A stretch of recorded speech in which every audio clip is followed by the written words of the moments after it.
Hello and welcome to this video all about Shirley by Charlotte Brontë. I finally finished it. I had about 70 pages left and I managed to do that in a couple of days. So it just goes to show that actually when I wanted to, I could read it and finish it. And I do think part of my apprehension of reading it wasn't to do with the novel itself. It was more the stuff I was going through externally with the whole withdrawing from uni. And yeah, so I was a bit mean about Shirley, I think, in my previous video, saying it was a labour of love. It was the hardest to read out of the Brontë novels so far, not in the fact it wasn't accessible in the language, but the fact its themes were maybe not as enjoyable as Jane Eyre, Wuthering Heights, The Tenant of Wildfell Hall. But here's my thoughts on Shirley. So I started reading Shirley last year when I went to Haworth for the second time, and I made a conscious effort to make sure I took a Brontë novel with me. By that point I'd already read 4, and so it was a choice of Shirley, Villette or The Professor. So I chose Shirley just because I've heard a lot about Villette, that it's one of the better out of the 3 left, so I wanted to save that. But this time when I went to Haworth, I actually did the Brontë Trail, which is about 3.5 kilometres from Haworth, past the Brontë waterfalls and up to Top Withens. Fans of the Brontes will know Top Withens as a possible inspiration for Emily and the setting of Wuthering Heights. Whether it is or not, who knows, but there is a plaque there to kind of give that impression that it was. Amazing trip. I'm looking forward to going back there. If you haven't been, absolutely must go. But the Brontë Trail, as I say, is about 3.5 kilometres to Top Withens and 3.5 kilometres back. So I think I left about 8:45 in the morning. It was great because it was mid-week and I saw no one else on my way to Top Withens, and there was one person there when I got there, and we had a good old chat about the Brontes. It was quite nice actually. And then I walked back, got back to Haworth maybe about 10 to 12, just in time for the pub to open and have a cheeky pint, so that was all good. Anyway, I'm blabbering. Here's my thoughts on Shirley. So Shirley is the tale. Well, it depends how you look at it. You could say it's the relationship between Caroline Helstone and Robert Moore, and how obviously Caroline pines for Robert, and we get the impression that Robert maybe does, but also we look at the troubles he has because he's not really in a position to marry for love, and he has to marry for money, or that's the impression we're given anyway. Another way of looking at it is that it's the unlikely friendship between the 2 female protagonists, Caroline Helstone and Shirley Kilder. What I find interesting is the book is called Shirley, but we don't even meet Shirley until at least a quarter of the way through the book, if not a third of the way through the book. So that makes me lean more towards it's the ups and downs of this relationship between Robert and Caroline. Will they, won't they? So that's my initial thoughts on what Shirley's about.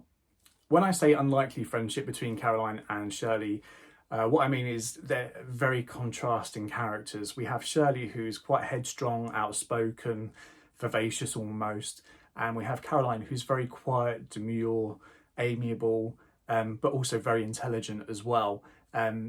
So their coming together is kind of like unlikely, but they both have this level of intelligence, and it's kind of imposed on the reader that they're very different to the middle class women of their generation. So we meet a few other sort of younger middle class women who are being taught that, you know, their only place in life is to be married, be a housewife, and both Shirley and Caroline kind of dismiss that idea. They want to be their own people. We have images throughout the novel where at the beginning Caroline wants to escape, mainly the heartache, because she wants Robert but she doesn't feel Robert wants her, and she feels stuck. She lives with her uncle. Her parents are deceased, or so we're told. So her uncle is pastor reverend. He's not mean as such. He doesn't chastise her physically, but he doesn't really care too much. I think he had a bad experience with his own wife, and that made him kind of not that really interested in what women have to say. And Caroline feels stuck and she wants to escape. She talks quite a bit about escaping to be a governess somewhere, but she's talked down by that by Mrs. Pryor, who is Shirley's governess. So yeah, it's an interesting combination of the two characters. So Shirley is Charlotte Bronte's only historical fiction. It's set about 40 years before it was written. In 1811/1812, the book ends. So we're very much at the height here of the Napoleonic Wars are kind of raging on. They've got about a few years left. And this is where the scene starts with Robert Moore, who is a mill owner. So the wars is causing a problem with trade. So he's got all these goods in his factory, but he can't ship them out because of the wars going on. So that means he's losing money. So in a way to try and save money, he's now taking advantage of the Industrial Revolution and trying to replace people with machinery, which he sees will save him money and try and make him more prosperous. But at the same time, we then see the effect that has on the workers who are now losing their jobs. So yeah, one of the first scenes is Robert is waiting for these machines to be delivered to the factory, the mill, and him and a few others are keeping guard because they're expecting the machine breakers. You know, the Luddite uprising was quite prominent at this time, where people go around breaking machines. So they keep watch on the mill, things happen, a skirmish breaks out, and that happens a few times. There's a riot that happens at the mill a bit later on. So the novel does touch on the themes of the day, especially the economic and social distress felt by the working classes. However, it's very much a backdrop to the novel, especially when you compare it with, for example, Mary Barton by Elizabeth Gaskell. Okay, that's set at a different time, but you know, there was still economic and social distress. You know, it's a theme through the 1800s. You know, there would be highs and lows. You know, there'd be prosperity, things would be going well, then something would happen, the harvest would fail, you know, trade would be depressed. So yeah, it would go like this. So Mary Barton is set at another time when there's a depression, people are losing their jobs, the Industrial Revolution's taking over. But that is very much at the forefront of Mary Barton. You know, we see the stress and the pain that the character's going through. We see death. I thought it was a ghost then. We see death, even young children dying, and it's quite hard-hitting. It pulls at your heartstrings. We do get a bit of that in Shirley, but no one's really dying. You know, we see there's people that are poorer. We see that people are starving. We have instances where Shirley, actually, who is an heiress, her parents have died and she's been left this estate. She tries to help the poorer out. But yeah, it's not really a focal point as such for me anyway. It just seems like it's a background to the main story of Caroline and Robert, and Shirley and Caroline and their relationships, and, you know, following their story really. So the plot, basically, we start, as I said, with Robert Moore. He is half Belgian, he comes from Antwerp, so we already have this character who's seen by others as a bit strange. He talks a bit strange. He lives with his sister Hortense. They like to eat strange food. So that places them already at the mind of the reader as being a bit different, being a bit quirky. So the story starts, as I say, well, actually it starts in a room with three religious pastors, reverends, whatever you want to call them, which is kind of jarring because they do feature a little bit in the novel, but not that much. So it's quite confusing how we start with this and then we don't really meet them that often through the novel. Anyway, so Robert Moore at his mill, waiting for the delivery of these machines. So Robert is cousins with Caroline. And I know you're thinking, well, but there's the love story between them. It's okay in the Victorian era. Remember that. It's okay to marry your cousin. But yeah, so we get a hint that Robert maybe has feelings for Caroline, but it's mainly stronger that Caroline has feelings for Robert. But we're also given the impression that Robert can't marry for love. And this is more prominent when Shirley does come along and she offers him a loan to try and tide the mill over. We see how this lack of affection from Robert kind of sends Caroline a bit sort of into a depressive slump. She feels like she wants to leave. She wants to go and do something else. She feels stuck where she is. And this is Brontë giving us, you know, a perfect image of life for women in that era. You know, that there is no prospects, just staying at home, being prepared to marry. That's all they've got to look forward to. And we know Brontë was a keen advocate of women actually being more important in society, being able to hold down important jobs and having a voice. And this is her portraying Caroline as this sort of oppressed woman who just wants out. So then, as I said, about a quarter or a third of the way through the novel, we meet Shirley. She comes along to the locality with her governess, Mrs. Pryor, and as I mentioned, she ends up giving Robert a loan to keep his mill tiding over. And there's talk in the town after this happens that, oh, Shirley's going to marry Robert. But obviously Shirley and Caroline strike up this friendship. I say it's quite unlikely, but they do get along. They have this level of understanding.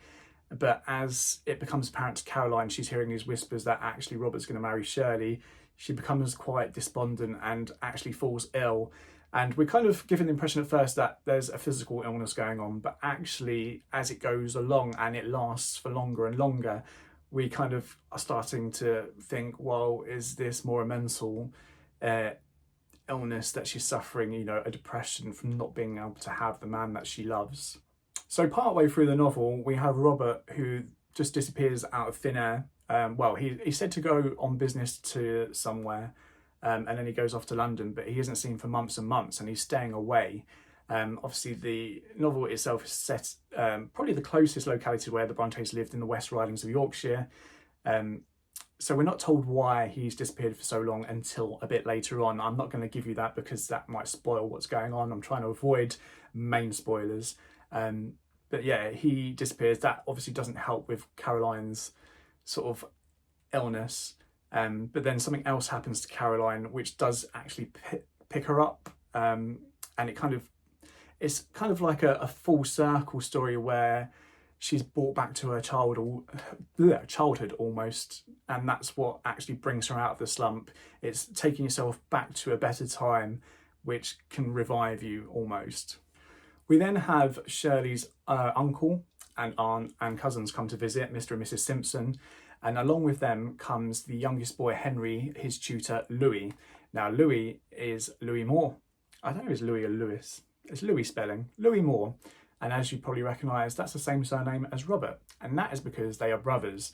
Now, Louis's arrival was quite jarring for me. So before he arrived, there was brief talk. I believe, if I can think off the top of my head, now it was a while ago when I read the beginning of the novel, but Caroline was maybe asking Hortense, Robert's sister, about Louis, and they talked very briefly about him, and that was it. And then all of a sudden he's there, and he plays quite a main part, especially in Shirley's development. And it's interesting to almost see the plot of Jane Eyre, but with gender roles reversed. So we have here Louis being a bit of a lovesick puppy, pining after his prize almost. That's quite interesting because at the beginning, when Louis arrives, Shirley's quite distant with him, and almost we feel like something may have happened, but they dislike each other quite a lot, which obviously doesn't appear to be the case as you go forward. But even as the story does progress, it's still not a conventional relationship, what you would think. You know, there's no gushing love as such. It's quite, Shirley's one of these interesting characters where she wants to be kind of tamed almost, but she won't be tamed, if you know what I mean. So she doesn't want someone who just lays down and gives her what she wants. She wants someone to rebuff her, but she's not going to take too much. She's independent enough that, you know, she knows enough is enough. It's, a weird sort of relationship that they have, but very interesting. So in Shirley, quite like Jane Eyre, we see how Brontë is trying to show us her belief that women should be as equal as men in both position and opportunity. One famous example in the novel is where Shirley is having an argument with her uncle. So the uncle, when they come to visit, we get the impression that the uncle, one of the his aims is to get Shirley married off. You know, her parents have died. he's worried about her. He wants her to marry well, even though she's got her own wealth. So it's very much told to us that he's there to try and facilitate a decent marriage.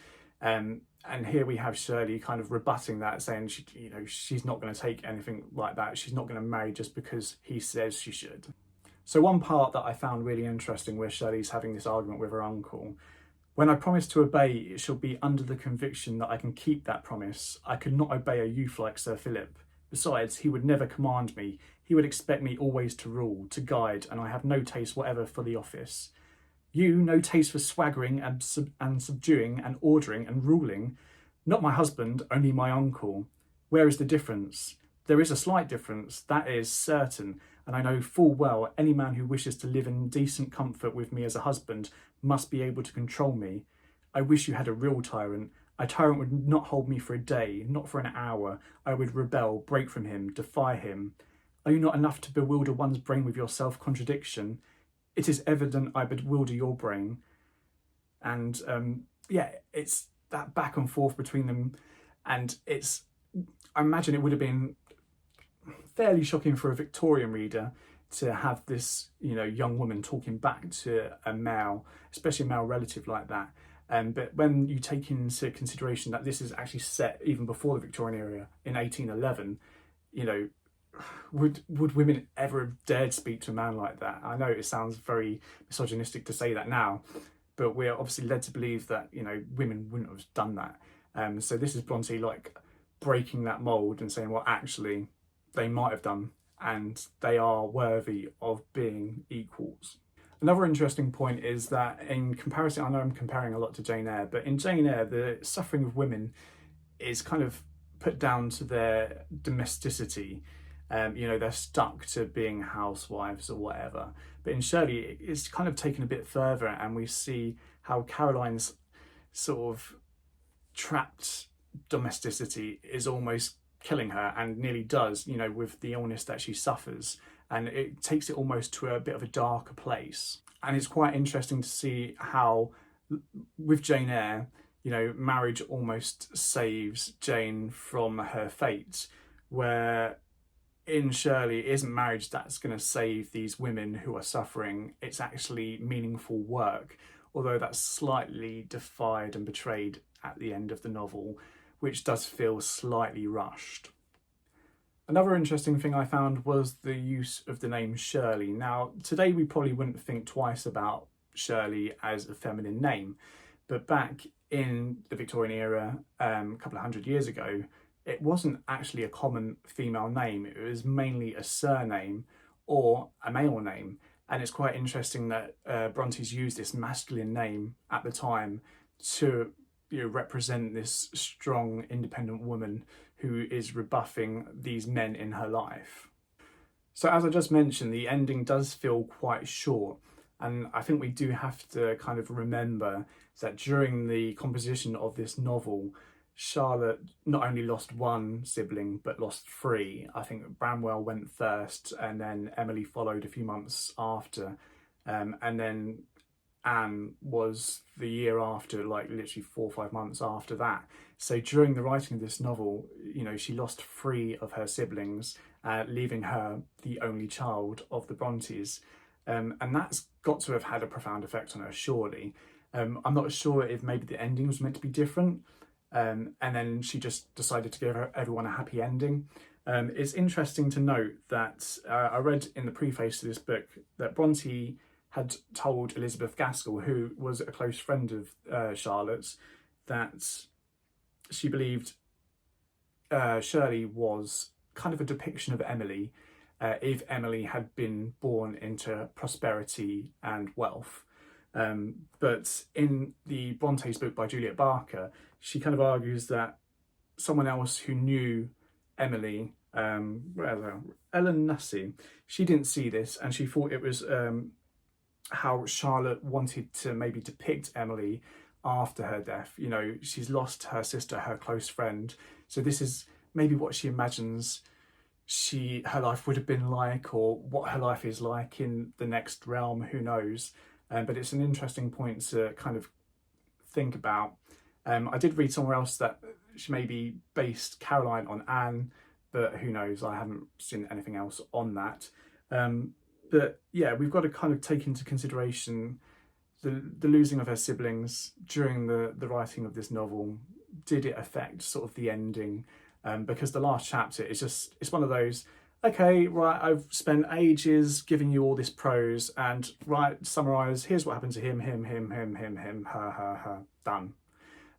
So yeah, it's slightly disappointing. It's nice that everyone has a happy ending, but I would have liked a bit more maybe. It's also interesting to see how, as I said, Charlotte's kind of used Emily for the character of Shirley. And there are some notes where she's actually taken directly from Emily's life. Apparently Emily was very close to their dog Keeper, and we see this with Shirley and her dog Tartar. You know, they have a very close bond. It's always resting his head on her or following her out to the gardens. So it's quite nice that there are some tones that she's used from her real life, but we see that anyway with other Brontë novels. I said in Jane Eyre, you know, Jane's early life in the school when her best friend died, we had that happen in the Bronte's life. I think the two elder sisters went to boarding school and ended up catching some sort of illness and dying at an early age. And that's me thinking that, you know, Charlotte using her real life experience in her novel. So it's quite nice to keep that sort of pattern going with Shirley, even though it's just slight bits of a character that she's using. Overall then, so I've rambled as usual, probably incoherently. Would I recommend Shirley? So if you're new to reading Victorian literature, or, you know, you haven't read a Brontë novel before, I probably wouldn't start with this. I can see why people who have read all the Brontes place this maybe 5th or 6th in their top 7. However, if you're a Brontë fan and you haven't read it, or you're a fan of Victorian literature, I would still definitely give it a go. Yes, it's wordy in parts. It does feel like Charlotte's added extra prose. I mean, the Brontë descriptive prose is just beautiful anyway, no matter whether it's Charlotte. Emily is kind of colourful and descriptive. Anne as well in A Tenant. You know, it's very much their stamp on their novels, and you can tell easily Shirley is written by Charlotte. Beautiful descriptive prose. But yeah, there's some parts I think it goes on a little bit too much. I do like her use of French. So obviously Robert is from Belgium. His main language is French. There's quite a lot of French in there that isn't translated. But we almost feel like that's trying to give a level of authenticity, you know, as a native French speaker would be if they're in England, they're speaking English, and then there's a word that they can't think of a translation for, so they just ramble it out in French. That's kind of what happens in the novel, and it does give it that sort of stamp of authenticity rather than just translating everything into English. There was a slight bit in the novel near the end which kind of perplexed me a little bit, and I just kind of wondered why it was there, because it almost made me feel something bad was going to happen to Caroline, but nothing actually came of it. And it's to do with a character, a young schoolboy called Martin York. So I'm just going to read a few bits just to give you an impression of what I mean without trying to give spoilers. So without giving away why this is happening, because I don't want to spoil it for you if you're going to read it, we have this bit where he says, "I'll scorn her if she doesn't come," muttered Martin shortly and savagely to himself. The rector's shovel hat had passed the porch. Mr. Holstone and his clerk were in the vestry. The bells ceased, the reading desk was filled, the doors were closed, the service commenced. Void stood the rectory pew. She was not there. Martin scorned her. Worthless thing, vapid thing, commonplace humbug, like all other girls, weakly, selfish, shallow. And there's another part a bit later on, and you kind of think, is he going to do something a bit naughty to Caroline?